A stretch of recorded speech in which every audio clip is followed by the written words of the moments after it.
तो जिस प्रकार पूज्य गुरुदेव जी ने दास को निमित्त बनाया है अपने इस मिशन में सहयोग के लिए, सेवा के लिए, तो अब आप लोगों की भी जिम्मेदारी बनती है कि आप भी अपने इस पवन दास को छोटा भाई समझ के, अपने पैरों की जूती समझ के, क्योंकि पुण्यात्माओं में कुत्ता हूं सतगुरु का, और यकीन मानना मैं कुत्ता ही रहूंगा, मैं पैर की जूती हूं, मैं गले में नहीं पहनी जा सकती, क्योंकि जीव की क्या औकात है, भगत की क्या औकात है भगवान के आगे, वो परमात्मा ने मुझे बता रखा है। मैं तो सौपन में भी नहीं सोच सकता कभी ये गुरु पद, ये संत बनना, जैसे लोग इल्जाम लगाते हैं कि ये गुरु बनने की तैयारी कर रहा है, थोड़े दिनों में ये गुरु बन जाएगा, अपने आप को ये सतगुरु बना लेगा, तत्वदर्शी संत बना लेगा। ये दास बार बार कह चुका है, इस दास अगर कभी सौपन में भी ये बात सोचे, सौपन में भी, कि मैं गुरु बनूं, गुरु जी की गैर हाजिरी में मैं नाम देने लग जाऊं, गुरु जी की गैर हाजिरी में मैं और अन्य वो क्रिया करने लग जाऊं जो भक्ति मार्ग के विरुद्ध है, तो मैं तो कहता हूं परमात्मा इसी जन्म में उस नीच के सिर में कीड़े डालना, ताकि भगत भाई बहनों को भय पैदा हो जाए कि परमात्मा के मार्ग में थोड़ा सा भी उल्टा कर्म करोगे तो उसका क्या प्रतिफल मिलता है। गुरु बनना तो बहुत दूर की बात है, मुझे तो अपना आत्म कल्याण करवाना है भाई। परमेश्वर ने ज्ञान समझा दिया, मार्ग बता दिया, गुरु बनने की कौन सोचेगा, गुरु बन के किसको गधा बनना फिर अगले जन्म में।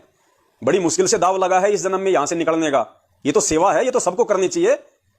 अरे कोई बच्चा अगर अपने बाप से अगर किसानी का काम सीखता है तो उसकी जिम्मेदारी क्या बनती है, वो खुद भी वो किसानी का काम करेगा और फिर वो दूसरों को भी समझाएगा। कोई बच्चा यदि ज्ञान लेके स्कूल में पढ़ के एक टीचर से यदि वो इंजीनियर बन जाता है तो वो क्या करेगा, इंजीनियर बन के वो चप्पल थोड़ी चाटेगा किसी की, वो इंजीनियरिंग करेगा, लोगों को समझाएगा जो उसने ज्ञान अर्जित किया है। तो परमेश्वर ने हमें इंजीनियर बनाया है, इस भक्ति मार्ग का ज्ञानी बना दिया परमात्मा ने ज्ञान देके। तो बताओ अब इस ज्ञान को आगे आप और हम नहीं फैलाएंगे, कोई इस ज्ञान को बोल के फैला देता है, कोई इस ज्ञान को पुस्तकों के माध्यम से फैला देता है, सबकी अपनी अपनी सेवा है जैसी उस परमात्मा ने दी हुई है। अब कोई ये कहे कि तू तो ज्ञानी बन गया, तू तो गुरु बन गया, अरे तो भैया गुरु का मतलब क्या होता है, परमात्मा ने बताया गु यानी अंधेरा और रू मानी प्रकाश, जो किसी भी व्यक्ति को अंधेरे से प्रकाश की तरफ ले जाए वो गुरु। तो आध्यात्मिक गुरु होता है अलग, वो तो केवल परमात्मा ही होते हैं सतगुरु रूप में, जैसे आज हमारे पूज्य गुरुदेव जी हैं। बाकी तो गुरु की भूमिका सभी निभा सकते हैं। अब मैं परमपिता परमेश्वर सतगुरु रामपाल जी महाराज जी का शिष्य हूं, वे मेरे गुरु हैं क्योंकि मैंने उनसे आध्यात्मिक सत्ज्ञान प्राप्त किया है। तो उस लेवल पे कोई दूसरा मेरा स्थान नहीं ले सकता या उनका स्थान नहीं ले सकता। तो वो तो हो गया एक आध्यात्मिक स्तर। और मैं मान लीजिए एक मतलब टीचर हूं और मैं स्कूल में बच्चों को पढ़ाता हूं, मैं उनको ज्ञान देता हूं, तो स्कूल में तो बच्चे सभी कहते हैं गुरुजी गुरुजी गुरुजी, तो क्या वो गुरु बन गया? वो कौन से स्तर का गुरु है, वो कौन से स्तर पे बच्चों का मार्गदर्शन कर रहा है, वो गुरु अलग है, आध्यात्मिक गुरु अलग है। बाकी तो आप सभी गुरु हैं। अगर कोई खाती का काम करता है, कोई कारपेंटर का काम करता है भगत भाई, और उसके नीचे 2-4 आदमी और काम कर रहे हैं, काम सीख रहे हैं, तो सिखा कौन रहा है? हमारा जो भगत भाई है वही तो सिखा रहा है। तो वो उनका गुरु हो गया, क्योंकि वो उसको उस फर्नीचर वाले काम में अंधेरे से प्रकाश की ओर ले जा रहा है, वो उसका मार्गदर्शन कर रहा है, तो वो उसका गुरु हो गया। गुरु का मतलब ये नहीं होता कि जो नाम देता है वही गुरु होता है। गुरु का मतलब होता है जो जिसका मार्गदर्शन करता है, चाहे रोजी रोटी के लिए हो चाहे और किसी काम के लिए हो। तो भैया हम तो सतगुरु बनने की कभी जिंदगी में भी नहीं सोच सकते, सौपन में भी नहीं सोच सकते हम तो परमात्मा बनने की, सतगुरु बनने की। और हम तो सामाजिक क्षेत्र में भी कोई गुरु वाली भूमिका नहीं निभा रहे, क्योंकि हम तो खाने दाने का छोटा मोटा काम करते हैं, हम तो किसी को सिखा भी नहीं रहे, अकेले करते हैं, अकेले बेचते हैं, अकेले खाते हैं। तो ये जो छोटी छोटी बातें हैं, इन शंकाओं को अपने दिलो दिमाग से निकाल देना चाहिए। सुनिए पूज्य गुरुदेव जी का ये अनमोल सत्संग। भक्ति मार्ग का ये ज्ञान दास से सुनकर आपको कोई सुना रहा है भक्त, और आपकी श्रद्धा उस भक्त में हो जाती है, वो हो तो बहुत अच्छा है, बहुत प्यारा है, उससे के चरण छूने लग जाए, उसी के ऊपर आसक्त हो गए, तो आपका गुरु जी से नाम खंड हो गया। इस दृष्टिकोण से परमात्मा कहते हैं गुरु को तजय भजय जो आना, ता पशुआ को फोकट ज्ञान। उस पशु ने को कोई ज्ञान नहीं है, वो भक्त नहीं है। जो अपने गुरु को छोड़कर दूसरे ठीक श्रद्धा बनाता है, उसमें आसक्त होता है, उसी को पूजा शुरू कर देता है। अब पुण्यात्माओं एक पॉइंट पर बहुत गहराई सोचना है। अब कोई भक्त ज्ञान सुना रहा है, बहुत अच्छी बात है, उसके द्वारा सुने ज्ञान पर अमल करें और उससे कहे भाई मुझे भी गुरुदेव के पास ले चलो, मेरा कल्याण करा दो। और आपने नाम ले रखा है और फिर कोई चर्चा चलती है, ऐसी कोई बात नहीं, फिर भी सुनो। और कोई पुराना भक्त है वो अच्छी अच्छी बातें बताएगा तो बहुत अच्छी बात है, गदगद हो जाओ कि मेरे गुरुजी ने कितना अच्छा ज्ञान दिया हुआ इस बच्चे को, भाई को, बहन को, और ये सब गुरुजी का ही दिया हुआ ज्ञान है, इसका नहीं है। तो उसमें आपको एज ए भाई यानी गुरु भाई गुरु बहन तो आपकी श्रद्धा हो सकती है, लेकिन अन्य दृष्टिकोण से, क्योंकि हम फिर उस पर इतना आसक्त हो जाते हैं, उसको फिर प्रणाम करने लग जाते हैं, बड़ा अच्छा भगत से। तो ऐसे ये बीमारी हमारे भगत समाज में पड़ी रही और इसका लाभ ये काल उठा गया।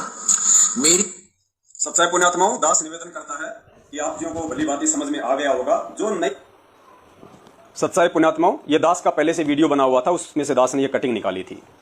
तो आप जियों को परमपिता परमेश्वर सतगुरु रामपाल जी महाराज जी के इस छोटे से अनमोल सत्संग से भली भांति समझ में आ गया होगा कि गुरुदेव ने हमें एक दूसरे भगत भाई बहन के माध्यम से ज्ञान सुनने या समझने के लिए मना नहीं किया। परमात्मा कहते हैं और कौन सुनाएगा? मेरे से प्राप्त ज्ञान को अगर मेरे बच्चे ही आगे नहीं फैलाएंगे, नहीं एक दूसरे को समझाएंगे, तो कौन समझाएगा? लेकिन समझाने और समझने का जो तरीका है उसको समझना जरूरी है। गुरुजी कहते हैं यदि कोई पुराना भगत है और यदि आपको बातें बताता है अच्छी अच्छी जो गुरुदेव ने बता रखी हैं, तो आपकी आत्मा गदगद हो जानी चाहिए और उस भाई के द्वारा बताई गई बातों को आपने अपने जीवन में उतारना चाहिए, आपने उन पे अमल करना चाहिए और यह सोचना चाहिए कि देखो इस भाई को मेरे पूज्य गुरुदेव जी ने कितना अच्छा ज्ञान दिया है, जो उनके आशीर्वाद से ये उनके ज्ञान का, उनकी महिमा का जो है मतलब बखान कर रहा है। तो ये तो अच्छी बात होनी चाहिए, ये तो एक फक्र की बात होनी चाहिए कि आज इस विश्व के अंदर लाखों की संख्या में गुरु हैं, हजारों की संख्या में गुरु हैं और हजारों की संख्या में उनके चेले हैं। लेकिन आज पुण्यात्माओं, किसी भी संगत में कोई भी ऐसा शिष्य, कोई भी ऐसा चेला नहीं है जो इस तरीके से अपने ही गुरुदेव के ज्ञान को आधार बना के, सत्य ज्ञान को आधार बना के और स्वयं उनके साथ साध संगति करता हो। अगर कोई ऐसा कर भी रहा है तो अपने बाप के बराबर में, अपने भाई के बराबर में गुरु बन के, उनका गुरु बन के उनका मार्गदर्शन करता है। और काल एजेंट जो होते हैं, जो नकली पंथ होते हैं, वो क्या किसी का मार्गदर्शन करेंगे? पता नहीं एक पंथ है कौन सा, उसमें कौन कौन से महाराज हैं, वो विहंगम पंथ। अब पता नहीं उनके गुरुजी का नाम तो बहुत लंबा है, मुझे पता नहीं। फिर पता नहीं उनके बेटे आ गए, स्वतंत्र देव महाराज। स्वतंत्र देव के साथ साथ में उनका और बेटा है विज्ञान देव महाराज, और तीसरा शायद है नहीं, वरना उसका नाम रख देते तत्व ज्ञान देव महाराज। पुण्यात्माओं, ये इस तरीके से ये काल भगवान के पंथों में ये नौटंकी चलती है, ये नाटकगिरी चलती है।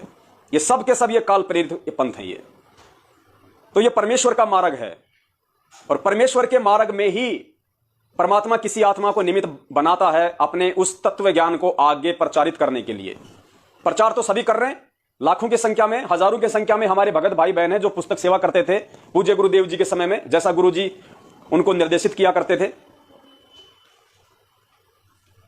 लेकिन आज वर्तमान में जो साध संगति के लिए जो परमेश्वर ने दया बख्शी है, वो पुण्यात्माओं परमेश्वर की विशेष मेहर से, उनकी विशेष रजा से ही यह संभव हो पाता है, अन्यथा नहीं हो सकता।